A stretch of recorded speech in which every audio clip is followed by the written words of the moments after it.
Hello everyone, welcome to my channel से Ashok. Friends, आज हम बीआरबीएल के मॉड्यूल डी में चैप्टर नंबर 32 करेंगे। तो चैप्टर नंबर 31 में भी हमने आरटीआई के बारे में थोड़ा बहुत पढ़ा था। 32 में आरटीआई को और ज़्यादा डिटेल में हम एक्सप्लेन करने वाले हैं। यहाँ बात कर रहे हैं RTI, right to information act and public authorities की क्या ऑब्लिगेशंस होती हैं उसके बारे में। Okay, obligations of public authorities की अगर हम बात करें, as per section 4 of the RTI act 2005, right to information act 2005 के सेक्शन 4 के हिसाब से कुछ सर्टन जिम्मेदारियां होती हैं पब्लिक अथॉरिटी की। जैसे पहला, एवरी पब्लिक अथॉरिटी सेल, हर एक पब्लिक अथॉरिटी को चाहिए maintain all its records duly catalogued and indexed in a manner and the form which facilitate the right to information under this act. तो हर एक पब्लिक अथॉरिटी को चाहिए कि जितने भी रिकॉर्ड हैं उनको कैटलॉग किया जाए, यानी कि उनका इंडेक्सिंग वगैरह की जाए। चैप्टर नंबर 1, 2, 3 जैसे हमारी बुक में इंडेक्स होता है कि कहाँ पर क्या है, उसी तरीके से कैटलॉग इंडेक्सिंग की जाए इस तरीके से और इस फॉर्म में, ताकि जो है आरटीआई के तहत अगर कोई जानकारी चाहे तो उसको हम आसानी से अवेलेबल करवा सकें। Ensure that all records that are appropriate to computerise are within a reasonable time and subject to availability of resources computerise and connected through the network all over the country on different system so that access to such record is facilitated. साथ ही साथ में जिन record को हम computerise कर सकते हैं उनको हमें विद इन टाइमलाइन है ना, सर्टन टाइमलाइन के हिसाब से जल्दी अगर हमारे पास रिसोर्सेस अवेलेबल हैं तो उनको कंप्यूटराइज कर देना चाहिए और साथ ही साथ उनको वर्ल्ड वाइड नेटवर्क यानी इंटरनेट से कनेक्ट कर देना चाहिए ताकि कंट्री के किसी भी पार्ट में उनको एक्सेस किया जा सके।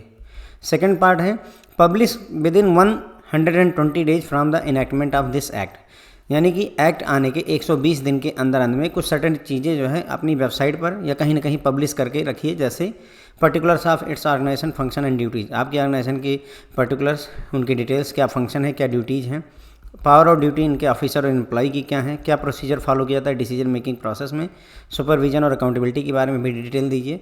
क्या रूल्स रेगुलेशन नॉर्म्स फॉलो करते हैं आप ड्यूटी को या फंक्शन को परफॉर्म करने के लिए, रूल्स रेगुलेशन इंस्ट्रक्शंस मैनुअल है ना, रिकॉर्ड, ये सारी चीज़ें जो आपके एम्प्लॉय द्वारा यूज किए जाते हैं अपने किसी टास्क को निपटाने के लिए, तो उन सारी चीज़ों के बारे में आपको डिटेल जो है पब्लिश करने की ज़रूरत है। कितने दिन में?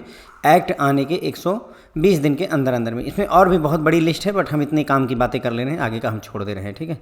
उसके बाद में सी है publish all relevant fact while formulating important policies or announcing the decision which affect public. आम आदमी को प्रभावित करने वाले अगर कोई डिसीजन या पॉलिसी जो है बनाई जा रही है तो हमें उन सभी रिलेवेंट फैक्ट को पब्लिश करने की ज़रूरत होती है, जनता को बताने की ज़रूरत होती है। Provide reason for its administrative और quasi judicial decision to affected person. अगर कोई व्यक्ति जानकारी मांग रहा है और आप उसको जो है जानकारी नहीं दे पा रहे हैं तो उसके पीछे क्या एडमिनिस्ट्रेटिव या क्वासी जुडिशियल सेमी न्यायिक जो है क्या कारण है इस डिसीजन के पीछे, वो भी आपको बताना होता है।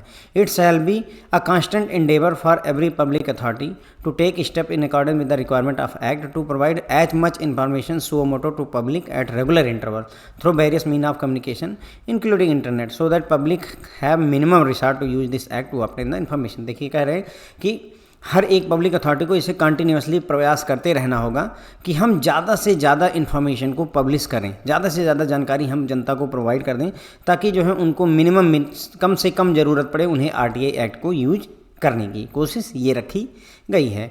पीआईओ की बात करें, पब्लिक इन्फॉर्मेशन ऑफिसर क्या होते हैं? PIOs are officer designated by public authorities in all administrative units or offices under it to provide information to citizen that request for information under the act. Branches में तो नहीं, लेकिन बैंकों में, circle office में, जोनल ऑफिस में आपको PIO मिल जाएगा। किसी न किसी व्यक्ति को पब्लिक इन्फॉर्मेशन ऑफिसर बनाया जाता है। उसका काम क्या होता है? जितनी भी आरटीआई से रिलेटेड क्वेरीज हैं उन सबको डील करना उसी पब्लिक इन्फॉर्मेशन ऑफिसर का ही जिम्मेदारी होती है। हर एक ऑफिस में ये मौजूद होते हैं। इवन आप डीएम ऑफिस में जाएंगे, there will be a person PIO मौजूद होगा वो। Okay, any officer whose assistance has been sought by the PO for proper discharge of his or her duty shall render all the assistant whenever demanded. अब अगर किसी officer से PIO को कोई मदद चाहिए अपनी ड्यूटी को निपटाने के लिए, अपनी बात मतलब जो है अपनी आरटीआई को रिजॉल्व करने के लिए, तो जितनी वो डिमांड करेगा उतनी जो है सहायता उसको की जानी चाहिए। आप डिनाई नहीं कर सकते हैं, आप मना नहीं कर सकते हैं, ठीक है। फिर आता है procedure for obtaining information. Information को ऑब्टेन करने के लिए प्रोसीजर क्या है? PIO shall deal with the request from person seeking information and where the request can not be made in writing to render reasonable assistant to person to reduce the same in writing.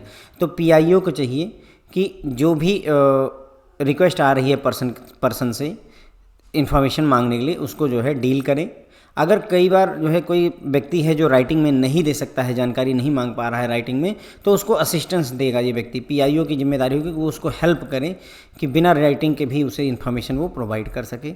If information requested for is held by or is subject matter to closely connected with the function of another public authority. मान लो कि तुम्हारे पास में information, एक RTI file किसी ने कर दी, ठीक है, आरटीआई फाइल कर दी गई, ठीक है, डेथ क्लेम से रिलेटेड थी, उसको फाइल कर दिया उसने बैंक के पास में।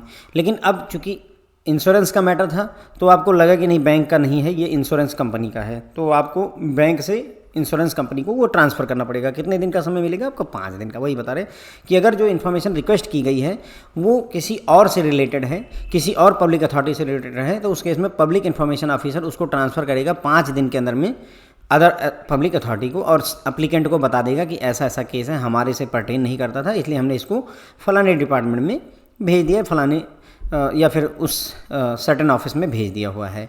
पीआईओ में seek the assistance of any other officer for the proper discharge of his or her duty. तो अगर आप दूसरे ऑफिसर से हेल्प लेना चाहें तो पब्लिक इन्फॉर्मेशन ऑफिसर को इसका अधिकार होता है। पीआईओ को क्या होता है कि on receipt of request shall as expeditiously as possible, यानी कि पीआईओ पब्लिक इन्फॉर्मेशन ऑफिसर को जैसे रिक्वेस्ट मिलती है उसको जल्दी से जल्दी करने की ज़रूरत होती है, उससे सॉल्व, और ज़्यादा से ज़्यादा 30 दिन का जो है समय उसको मिलता है। मतलब एप्लीकेशन मिलने के, रिक्वेस्ट मिलने के 30 दिन के अंदर में उसको जानकारी देने की ज़रूरत होती है। Either provide the information on payment of such fee, यानी कि फ़ी अगर वो पे करता है तो 30 दिन के अंदर जानकारी दे दीजिए, ज़्यादा से ज़्यादा 30 दिन के अंदर, और या फिर रिजेक्ट कर दीजिए रिक्वेस्ट को। और अगर आप रिजेक्ट करेंगे तो उसको कारण भी बताइए कि आपने रिक्वेस्ट को क्यों रिजेक्ट किया हुआ है।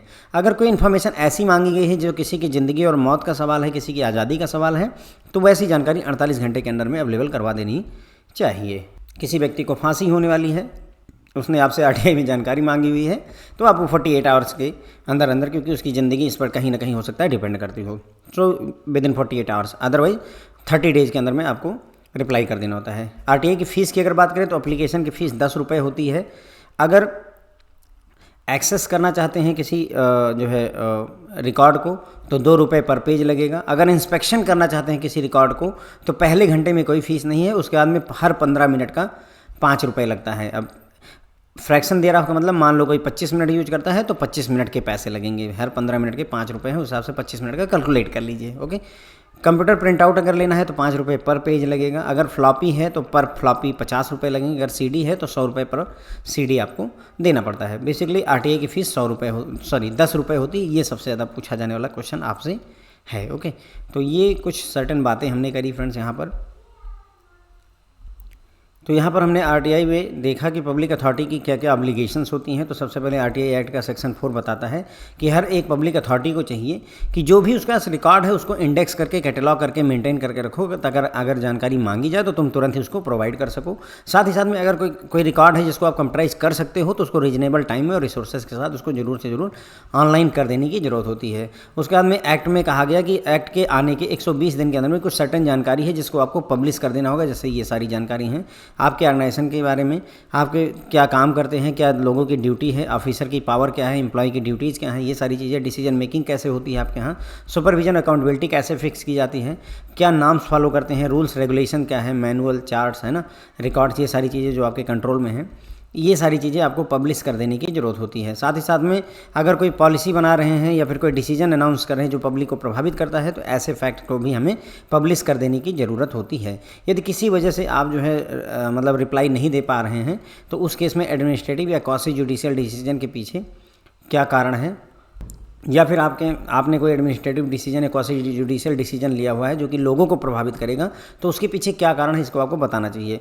अब एक्ट ये कहता है कि जो अथॉरिटीज़ हैं, पब्लिक अथॉरिटी, उनको चाहिए कि कोशिश करते रहें जो जानकारी है ज़्यादा से ज़्यादा जानकारी सो मोटो बेसिस पर, यानी कि वैसे ही एज इट इज बेसिस पर रेगुलर इंटरवल पर प्रोवाइड करते रहिए, ईमेल के थ्रू या वेबसाइट पर अपडेट करते रहिए ताकि लोगों को इस एक्ट का कम से कम प्रयोग करना पड़े।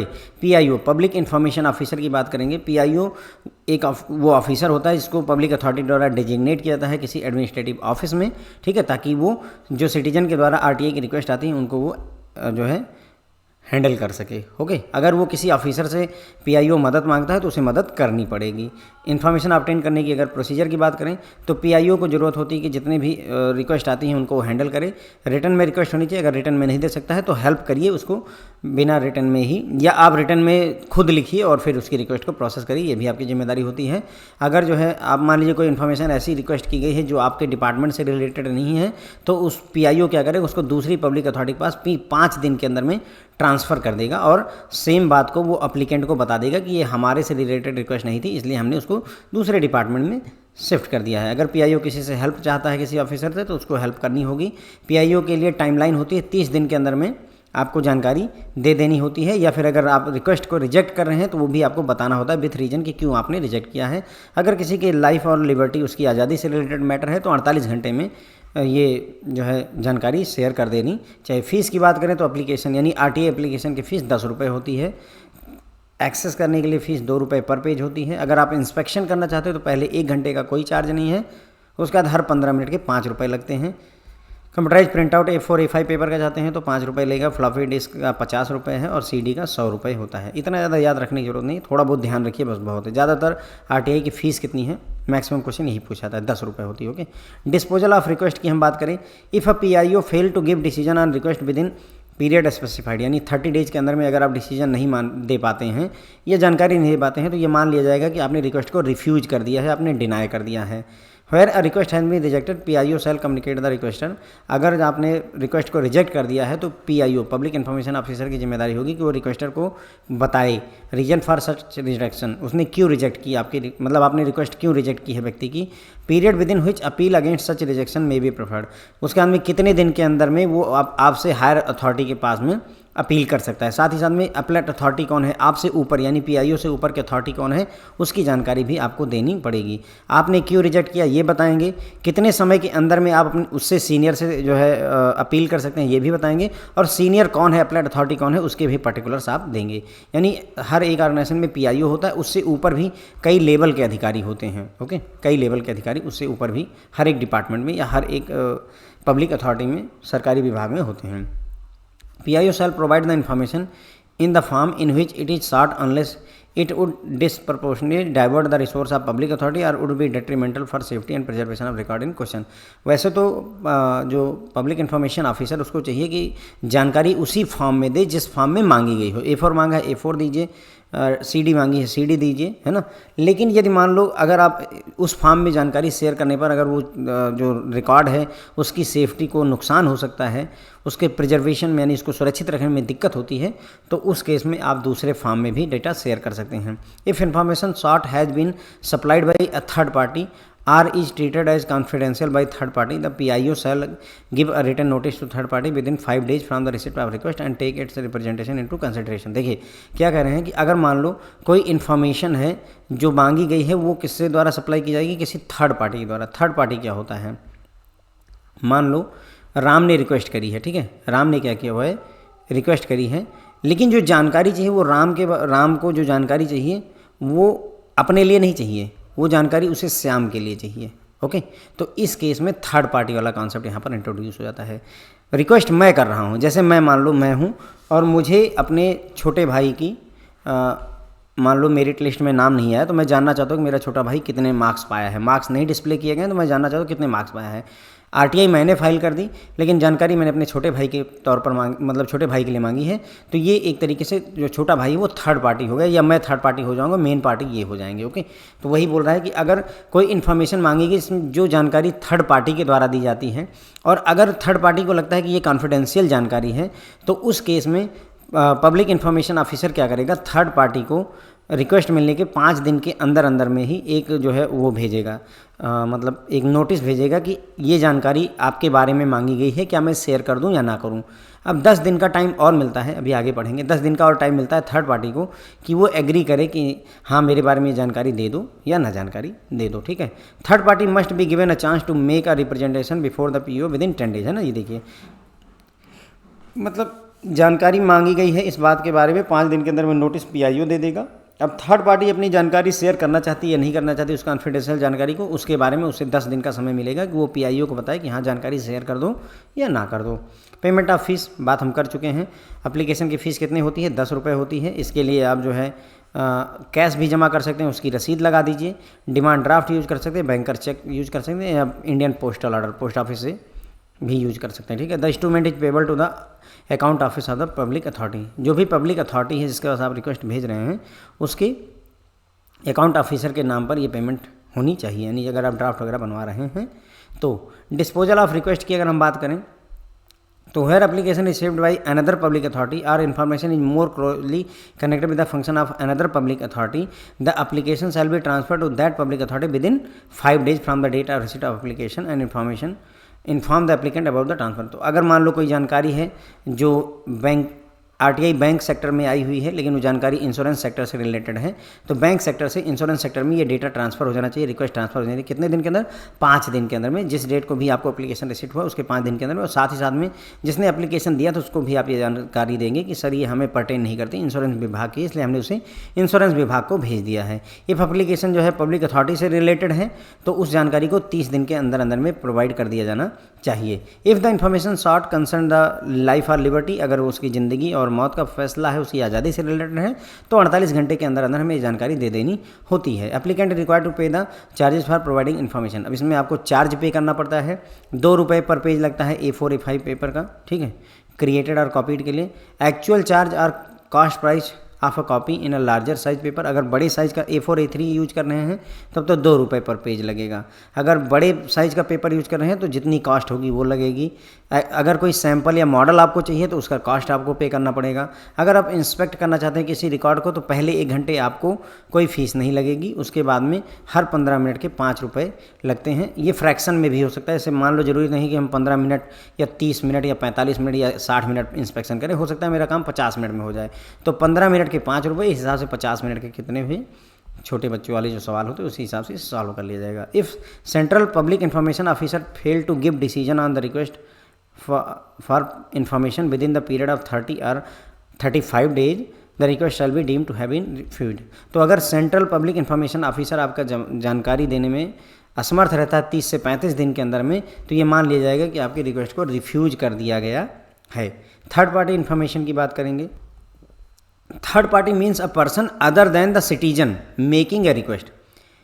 जो सिटीजन आपसे रिक्वेस्ट कर रहा है उसके अलावा कोई पर्सन को हम थर्ड पार्टी कहते हैं। Third party means a person other than citizen, यानी कि हमारे मतलब जो नागरिक हमसे रिक्वेस्ट कर रहा है। अब ये नहीं कि नागरिक के अलावा कोई दूसरा नागरिक ही नहीं होगा, नहीं। सिटीजन का मतलब कि जिस व्यक्ति ने ए ने अगर रिक्वेस्ट की है तो थर्ड पार्टी का मतलब ए के अलावा कोई और, बस ये है। Third party means a person other than citizen making a request for information and from public authority. Public authorities को इन्फॉर्मेशन अगर आप मांग रहे हैं। Where a central public information officer intend to disclose any information or record or part thereof which relates to has been supplied by a third party and has been treated as confidential by third party, the central public information officer shall within 5 days from the date of receipt or request give a written notice to such third party that he intended to disclose the information। मैंने आपको बात बताई थी कि अगर कोई ऐसी जानकारी है जो थर्ड पार्टी द्वारा शेयर की जानी है और थर्ड पार्टी ने उस जानकारी को कॉन्फिडेंशियल मान के रखा हुआ है कि ये कॉन्फिडेंशियल हम सबके साथ शेयर नहीं कर सकते, तो ऐसे में central public information officer, central public information officer CPIO क्या करेगा, एक नोटिस देगा उस थर्ड पार्टी को 5 दिन के अंदर में, रिक्वेस्ट मिलने के 5 दिन के अंदर में कि भैया हम आपकी जानकारी को डिस्क्लोज करना चाहते हैं, आपकी क्या राय है। ठीक है। उसके बाद में थर्ड पार्टी के पास में 10 दिन का समय होगा एप्लीकेशन रिसीव या नोटिस रिसीव होने के 10 दिन के अंदर में उसको बताना होगा CPIO के कि हाँ आप जानकारी शेयर कर सकते हैं या नहीं कर सकते हैं। Notice given to the third party must state that the third party is entitled to prefer an appeal against the decision of disclose the information. Notice जो थर्ड पार्टी को दिया जाएगा उसमें ये बताया जाएगा कि थर्ड पार्टी यदि चाहे तो हमारे अगेंस्ट में अपील कर सकता है कि आप वो इन्फॉर्मेशन डिस्क्लोज करना चाहते हैं या नहीं करना चाहते हैं। मान लो अगर ऐसा कुछ है तो आप जो है जाइए और केस हमारे ऊपर, हमारे से अप्लाइड अथॉरिटी के ऊपर कर सकते हैं। रिजेक्शन ऑफ रिक्वेस्ट की हम यहाँ पर बात करेंगे।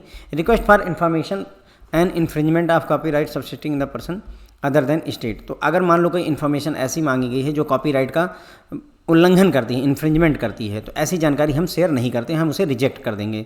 Where a request has been rejected the central public information officer shall communicate to the person making request the reason for such rejection. अगर आपने रिक्वेस्ट को रिजेक्ट कर दिया है तो CPIO है ना, सेंट्रल पब्लिक इन्फॉर्मेशन ऑफिसर की जिम्मेदारी होगी कि वो बताए कि क्यों उसने रिजेक्शन किया हुआ है। पर्टिकुलर्स ऑफ अपलेट अथॉरिटी भी देंगे कि अब हमारे से ऊपर आप किसके पास जा सकते हैं और कितने समय के दौरान आप उसके पास अपील कर सकते हैं। ये सारी डिटेल्स आपको वहाँ पर शेयर करनी पड़ती हैं। इन्फॉर्मेशन एग्जिम्ड फ्रॉम डिस्क्लोजर, अब कुछ सर्टेन इन्फॉर्मेशन होती हैं जो हम नहीं डिस्क्लोज कर सकते हैं, उनके बारे में बात की गई है सेक्शन 8 ऑफ द एक्ट के सेक्शन 8 में बताया गया है।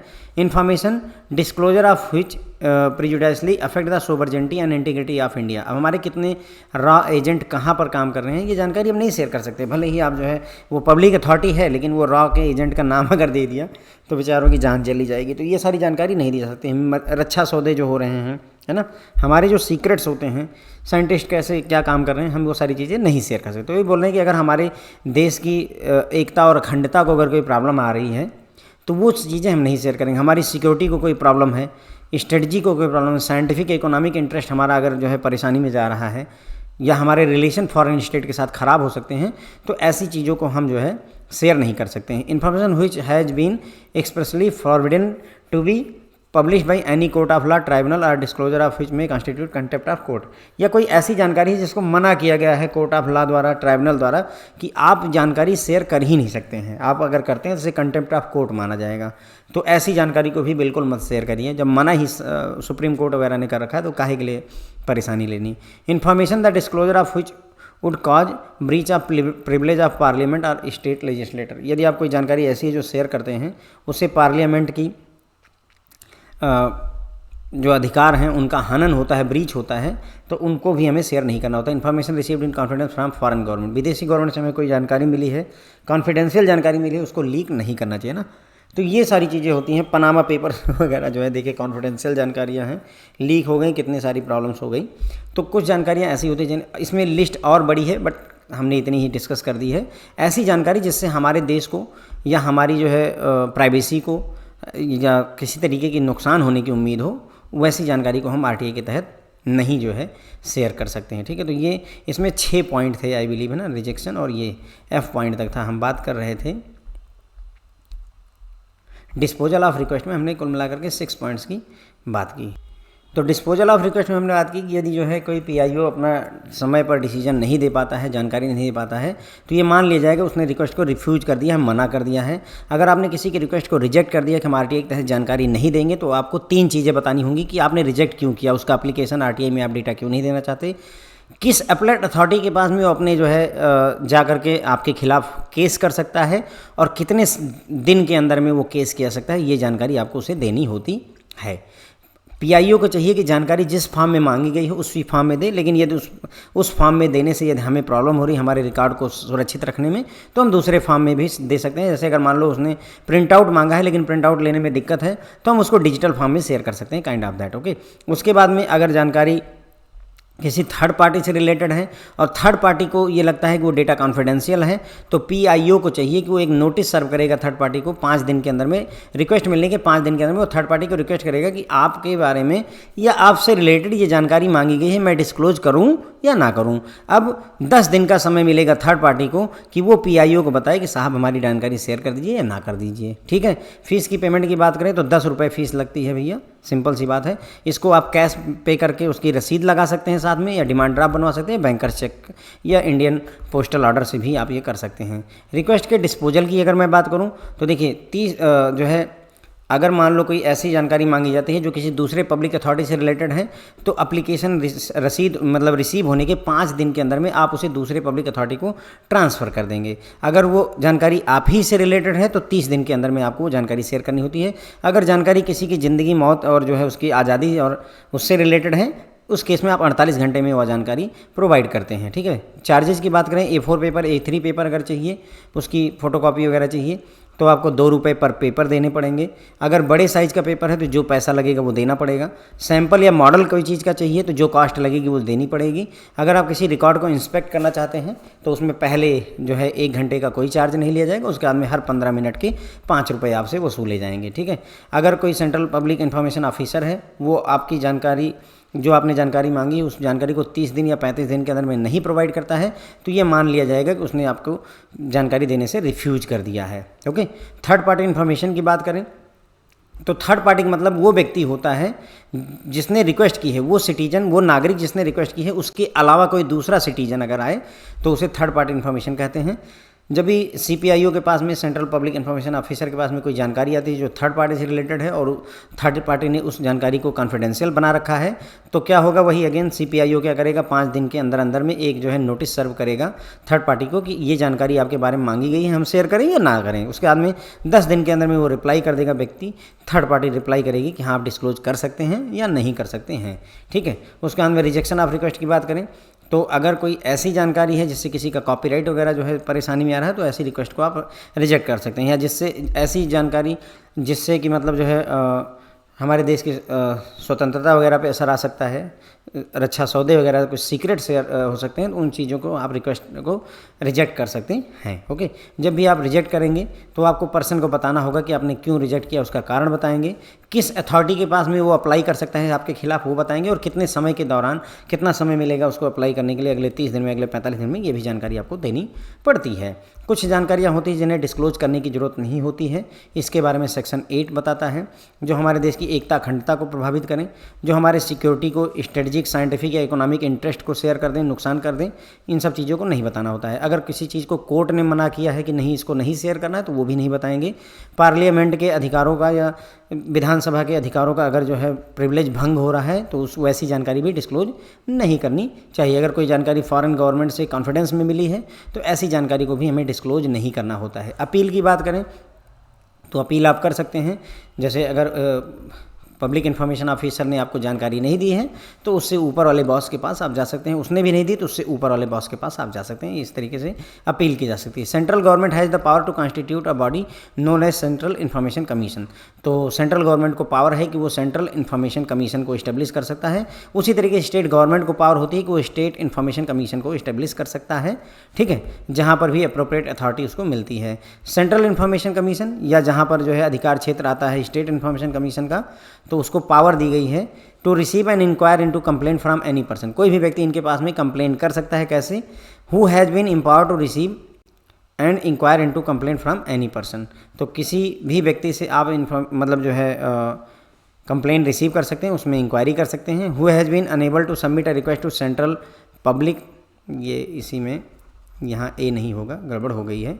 देखिए, सेंट्रल इन्फॉर्मेशन कमीशन या स्टेट इन्फॉर्मेशन कमीशन को पावर मतलब जो है वो एम्पावर किया गया है कि वो किसी भी व्यक्ति से जो है एप्लीकेशन वगैरह रिसीव कर सकते हैं, उसमें इंक्वायर कर सकते हैं, ठीक है।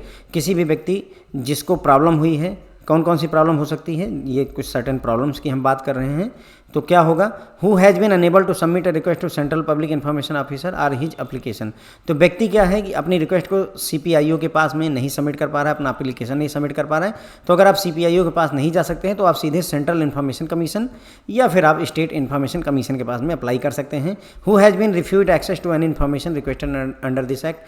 कोई जानकारी जो आरटीआई के तहत शेयर की जानी चाहिए थी लेकिन आपने रिफ्यूज कर दिया, सीपीआईओ ने या पब्लिक इन्फॉर्मेशन ऑफिसर ने जो है डिनाई कर दिया कि हम नहीं शेयर करेंगे, तो उस केस में वो सेंट्रल इन्फॉर्मेशन कमीशन या स्टेट इन्फॉर्मेशन कमीशन के पास में रिक्वेस्ट कर सकता है, एप्लीकेशन डाल सकता है। Who has not been given a response to request for information. किसी ने आरटीआई दायर की लेकिन उसे कोई रिस्पांस नहीं मिला, स्टिल आप जो है अप्लाई कर सकते हैं। Who has been required to pay a fee which he consider unreasonable. अब उस किसी से आपने इतना ज़्यादा पैसा मांग लिया है कि वो ठीक नहीं लग रहा है, तो उस केस में भी वो इन लोगों के पास में अपना कंप्लेन कर सकता है। Who believe that he has been given incomplete misleading, है ना, मतलब उनको जो जानकारी दी गई है वो इनकम्प्लीट है और मिसलीडिंग जानकारी दी गई है, तो ऐसे केसेस में भी आप जो है सेंट्रल इन्फॉर्मेशन कमीशन या स्टेट इन्फॉर्मेशन कमीशन के पास जाकर के रिक्वेस्ट कर सकते हैं। Any person who does not receive a decision within the time specified, 30 days का होता है, and is aggrieved by decision of central information officer within 30 days from the expiry of such period or from the receipt of such decision, prefer an appeal to the officer who is senior in rank to the CPIO in each public authority। तो मान लो अगर जो है आपने request करी और 30 दिन के अंदर में आपको जानकारी नहीं मिली, तो 30 दिन के बाद में, 30 दिन ख़त्म होने के बाद में आप जो है उससे सीनियर जो ऑफिसर है, उससे सीनियर ऑफिसर के पास में अपना अपील कर सकते हैं, ये नियम होता है। और ये हर एक उसमें डिपार्टमेंट में होते हैं फ्रेंड्स। ओके, जैसे हो सकता है कि सीनियर मैनेजर को जो है पब्लिक इन्फॉर्मेशन ऑफिसर बनाया गया हो, उसके बाद में चीफ मैनेजर को उससे ऊपर बिठाया गया है कि अगर ये PIO जानकारी नहीं देता तो आप इनके पास अपील कीजिए। उसके बाद में हो सकता है कि जो है यहाँ पर सर्कल हेड को जो है उससे भी सुप्रीम अथॉरिटी बनाई गई हो, अगर ये भी ना सुने तो जोनल हेड को बनाया गया होगा। इस तरीके से हायरार्की बनी हुई होती है।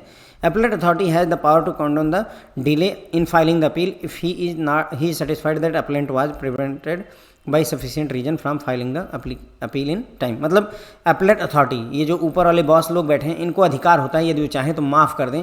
appellant ने जो है, जो व्यक्ति है उसको जानकारी चाहिए थी, उसको जानकारी PIO ने नहीं दी। अब मान लो ये जानकारी के लिए हमें 30 दिन का समय मिलता है अपने से ऊपर अथॉरिटी, सीनियर अथॉरिटी को पास अप्लाई करने के लिए, हम 30 दिन में नहीं कर पाए तो हो सकता है हम 40 दिन बाद गए, तो यदि ये अपीलेट अथॉरिटी चाहे तो कोई बात नहीं, चलो 40 दिन बाद आए हो फिर भी हम तुम्हारी एप्लीकेशन को एक्सेप्ट करेंगे। ये वाली बात यहाँ पर कही गई है। Second appeal will lie against the decision of appellate authority before the central information commission. यानी PIO ने आपकी बात का जवाब नहीं दिया, उससे ऊपर वाले अधिकारी के पास आपने अप्लाई किया, उसने भी नहीं जवाब दिया। अब इससे ऊपर जो है आप कहाँ जाएंगे, सीधे सेंट्रल इन्फॉर्मेशन कमीशन या स्टेट इन्फॉर्मेशन कमीशन के पास जो है डिसीजन के लिए जाएंगे। A second appeal will lie against the decision of appellate authority before the central information commission, state information commission and same shall have been preferred within 90 days from the date on which the decision should have been made or actually received. और ये काम आपको 90 दिन के अंदर करना होता है, यहाँ से यहाँ 90 डेज के अंदर में करना होता है। Appeal shall be disposed of 30 days from the receipt of appeal, है ना। अपील मिलने के 30 दिन के अंदर में इस अथॉरिटी को, जो यहाँ पर सेंट्रल इन्फॉर्मेशन कमीशन है, वो उसको रिजॉल्व करेगा। ठीक है, within such extended time not exceeding total 35 days. अगर जरूरत पड़ती है तो 15 दिन का और समय मिलेगा, 45 दिन के अंदर में आप इसकी रिक्वेस्ट को ख़त्म करिए।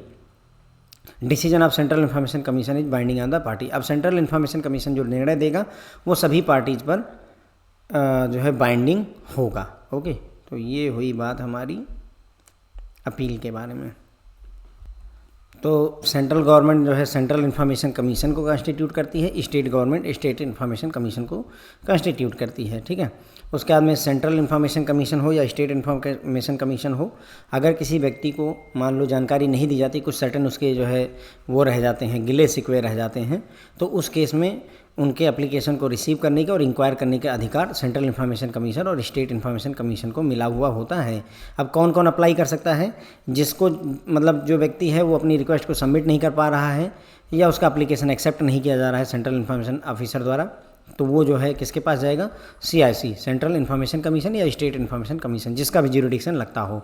या कोई जानकारी उसने मांगी लेकिन उसको मना कर दिया गया, या उसने इन्फॉर्मेशन मांगी RTI के तहत लेकिन कोई रिस्पॉन्स ही नहीं आया। ठीक है, उससे जो फीस मांगी गई है वो अनरीजनेबल है, ज़्यादा फीस मांग ली गई है, उसको जो जानकारी दी गई है वो इनकम्प्लीट और मिसलीडिंग है, तो ऐसे केसेस में वो अपने सुप्रीम अथॉरिटी के पास जा सकता है। जनरली जो है कोशिश की जाती है कि 30 दिन में आप जानकारी दे देंगे, लेकिन ये 30 दिन में जानकारी नहीं मिलती है तो आप उससे एक रैंक ऊंचे अधिकारी, जो उससे सीनियर रैंक का अधिकारी हो, उसके पास में अपनी अपील कर सकते हैं। अपीलेट अथॉरिटी यदि चाहे तो एक्स्ट्रा टाइम आपको अलाउ कर सकता है अपनी अपील को फाइल करने के लिए।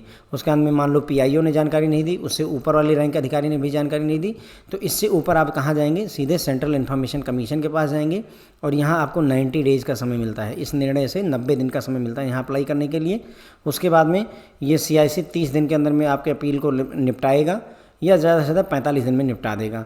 अब यहाँ पर थोड़ा सा एक आपको प्रिविलेज मिलता है, वो क्या चीज़ का प्रिविलेज मिलता है कि जो सेंट्रल इन्फॉर्मेशन कमीशन का निर्णय होगा वो फाइनली सभी पार्टीज पे बाइंडिंग होगा। अगर ये अधिकारी लोग गलत हैं तो उनको जानकारी देनी पड़ेगी, अगर बंदा गलत है तो उनका फॉर्म रिजेक्ट कर दिया जाएगा।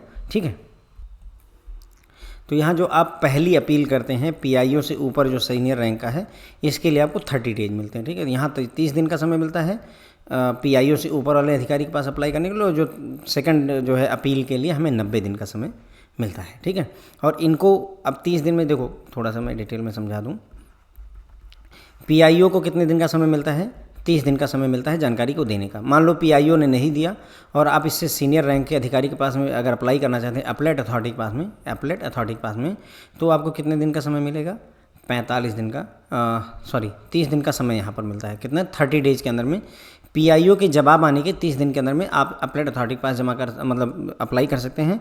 अब अपीलेट अथॉरिटी को आपकी बात का जवाब देने का 30 दिन का समय या 45 दिन का मैक्सिमम समय मिलता है। ठीक है, उसके बाद में अब मान लो इससे भी संतुष्ट नहीं है तो आप सेंट्रल इन्फॉर्मेशन कमीशन के पास में जा सकते हैं, यहाँ पर आपको 90 दिन का समय मिलता है अप्लाई करने के लिए, यानी कि इस फैसले से यहाँ अप्लाई करने के लिए आपको 90 डेज का समय मिलता है।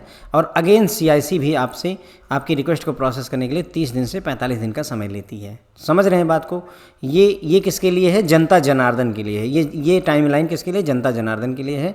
और ये टाइमलाइन किसके लिए है? उन अधिकारी के लिए जो प्रोसेस कर रहे हैं। ये जो जानकारी, ये 30 दिन किसको मिल रहा है? उस अधिकारी को जो PIO है। ये 30 दिन से 45 दिन का समय किसे मिल रहा है? वो अधिकारी जो सीनियर रैंक पर बैठा हुआ है। ये 30 दिन से 45 दिन का समय में किसे मिल रहा है? वो अधिकारी जो CIC की पोस्ट पर वर्तमान में मौजूद है। तो ये समय किसको मिल रहा है 30 दिन का? ये उस आदमी को मिल रहा है जो PIO के फैसले से खुश नहीं है। ये 90 दिन का समय किसको मिल रहा है? वो व्यक्ति जो RTI के जवाब से खुश नहीं है, यानी applicant. Okay, I believe now everything is clear. Orders in appeal की अगर हम बात करें, in deciding the appeal central information commission में पास द फॉलोइंग ऑर्डर। तो अपील में डिसीजन लेते समय CIC को ऑर्डर पास करने की कई सारी अथॉरिटी होती है, जैसे require the public authority to take any step necessary to secure compliance with the provision of this act including. तो पब्लिक अथॉरिटी को वो आदेश दे देगा, अपलेट अथॉरिटी, कि भाई नेसेसरी स्टेप लो ताकि जो ये एक्ट है उसके प्रोविजन को आप कंप्लायंस कर सको। जैसे by providing access to information a particular form, जो जानकारी इस व्यक्ति ने मांगी है उसको तुम प्रोवाइड करो, पहला आदेश। बाय अपॉइंटिंग ए सेंट्रल पब्लिक इन्फॉर्मेशन ऑफिसर, या फिर कोई एक सेंट्रल पब्लिक इन्फॉर्मेशन अपॉइंट करिए और उसका काम होगा इस रिक्वेस्ट को देखना। Require the public authority to compensate the complainant for any loss और other detriment suffered. Public authority को आदेश दे देगी, अपलेट अथॉरिटी बोल देगी कि जो भी इस कंप्लेनेंट जिसने कंप्लेन की थी उसको जो लॉस हुआ है, जो नुकसान हुआ है, उसको कंपनसेट करो। Impose any of the penalties under this act, इस एक्ट के तहत जो पेनल्टी लगाई जा सकती है वो पेनल्टी अपलेट अथॉरिटी पब्लिक अथॉरिटी के ऊपर लगाएगा। देखिए, जनता की बात नहीं हो रही, जिसने एप्लीकेशन दिया वो यहाँ बैठा हुआ है, ये आपस में डिपार्टमेंट खेल रहे हैं, अपील को रिजेक्ट भी कर सकता है। ओके, तो यहाँ क्या बात हो रही है कि मान लो आपने PIO के पास में एप्लीकेशन दिया, लेकिन आपको PIO की बातें समझ में नहीं आई, आपके पास 30 दिन का समय था, आप उससे ऊपर सीनियर अधिकारी के पास चले गए जिसे अपलेट अथॉरिटी कहा गया। अब अपलेट अथॉरिटी क्या क्या आदेश PIO को दे सकता है, या आप अपलेट अथॉरिटी से भी नहीं खुश हैं, इससे ऊपर वाली अथॉरिटी के पास में CIC के पास चले गए, सेंट्रल इन्फॉर्मेशन कमीशन। अब ये CIC इन लोगों को क्या आदेश दे सकता है, वो बातें यहाँ पर हो रही हैं। तो सेंट्रल इन्फॉर्मेशन कमीशन ऑर्डर दे देगा, जो पब्लिक अथॉरिटी उसको नेसेसरी स्टेप लेने पड़ेंगे। उस जानकारी को पहली बात अवेलेबल करवाए उस व्यक्ति को, या central information public information officer को अपॉइंट किया जाएगा और उसका काम होगा इसकी इशू को रिजॉल्व करना, या पब्लिक अथॉरिटी को कहा जाएगा कि तुम इसको कंपनसेट करो जो उस व्यक्ति को लॉस हुआ है उसके लिए, या पेनल्टी उसके ऊपर ठोकी जा सकती है, या उसकी अपील को रिजेक्ट भी किया जा सकता है। पेनल्टी कितनी लगती है? अगर RTI के तहत आप जो है समय पर जानकारी नहीं देता, अधिकारी PIO पब्लिक इन्फॉर्मेशन ऑफिसर यदि आपको समय पर जानकारी नहीं देता, तो हर दिन के 250 रुपये की पेनल्टी होती है, जो कि अधिकतम 25,000 रुपये हो सकती है। पूछा जाने वाला क्वेश्चन है, ध्यान रखिएगा। हर दिन की पेनल्टी 250 रुपये है, जो कि अधिकतम 25,000 रुपये हो सकती है। Commission shall give an opportunity to parties being heard before imposing any penalty, जो यहाँ पर सेंट्रल इन्फॉर्मेशन कमीशन है वो मौका देगा पार्टी को सुनने का, पेनल्टी लगाने से पहले उसकी बातें सुनी जाएंगी कि आखिर क्यों ऐसा डिले हुआ, क्यों हम पेमेंट नहीं कर पाए। देखिए, 30 डेज का टाइमलाइन होता है, 30 दिन में आपको जवाब देना है, लेकिन अगर मान लो 30 दिन में नहीं दे पाए और 35 दिन में दे पाए, या मान लो 40 दिन लगे, तो ये जो 10 दिन हैं, 30 दिन तो समय था तुम्हारे पास, 10 दिन जो एक्स्ट्रा हुए 250 गुणे 10 कर लीजिए, तो उस व्यक्ति को 2500 रुपये देने पड़ते हैं। ये नियम है। ओके, जो अधिकतम 25,000 रुपये हो सकते हैं, लेकिन इसके पहले वो जो PIO था, ये जो अथॉरिटी से जो व्यक्ति था, वो पैसा क्यों नहीं, वो जानकारी क्यों नहीं दे पाया, उसके लिए कमीशन उनकी बातों को हियर करेगा, सुनेगा उनको। ठीक है, commission has power to recommend taking disciplinary action. अब जो व्यक्ति है उसने अगर जानकारी समय पर नहीं दी तो उसके ऊपर डिसिप्लिनरी एक्शन के लिए भी रिकमेंड कर सकता है। मान लो बैंक का कोई अधिकारी है, उसने समय पर एक्शन नहीं लिया, तो इस ऐसे में जो सेंट्रल इन्फॉर्मेशन कमीशन है वो बैंक को, आपके बैंक को आदेश देगा कि इस व्यक्ति के ऊपर जो आपके सर्विस रूल के हिसाब से इसके ऊपर डिसिप्लिनरी एक्शन लीजिए। तो हो सकता है आपका सस्पेंशन वगैरह, ये सब चीज़ें पॉसिबल हैं, इतनी अथॉरिटी होती है। ठीक है, satisfied that central information officer without reasonable cause पर, मतलब यहाँ पर लेकिन आपके ऊपर जो है डिसिप्लिनरी एक्शन तभी होगा जब पहली बात आपने जानबूझ करके जो है एप्लीकेशन को रिसीव नहीं किया या जानकारी नहीं दी, आपने इन्फॉर्मेशन को समय में, जितने समय में देना चाहिए तो उतने समय में नहीं दी है, आपका इंटेंशन जो है गलत था, मैलाफाइड इंटेंशन था, जिसकी वजह से आप रिक्वेस्ट को बार बार मना कर रहे थे। आपने जानबूझकर गलत, इनकम्प्लीट और मिसलीडिंग जानकारी शेयर कर दी। आपने डिस्ट्रॉयड इन्फॉर्मेशन, है ना, मतलब इनकम्प्लीट इन्फॉर्मेशन दे दी, या अबस्ट्रक्चर्ड इन फर्निशिंग इन्फॉर्मेशन, मतलब आपने इन्फॉर्मेशन को जो है अवेलेबल करवाने में बाधा बनने की कोशिश की है। अगर ऐसी चीज़ें आप करते हैं तो उस केस में आपके अगेंस्ट डिसिप्लिनरी एक्शन इनिशिएट हो सकता है। पूछा जाने वाला सवाल है कि 250 रुपये की पेनल्टी हर दिन लगती है, जो कि अधिकतम 25,000 रुपये हो सकती है। 250 रुपये पर डे कब से जोड़ा जाता है? जितना टाइम पीरियड मिला हुआ है, अगर 30 दिन का समय पीरियड PIO को मिला हुआ है तो 30 दिन छोड़ दीजिए, उसके बाद से गिनना शुरू कर दिए। हर दिन का 250 रुपये मिलता है, जो कि अधिकतम 2,500 रुपये, सॉरी 25,000 रुपये हो सकता है। ठीक है फ्रेंड, तो बस इसी के साथ ये लेक्चर यहीं पर ख़त्म होता है। होप है आपको RTI के बारे में समझ में आएगा। Thank you so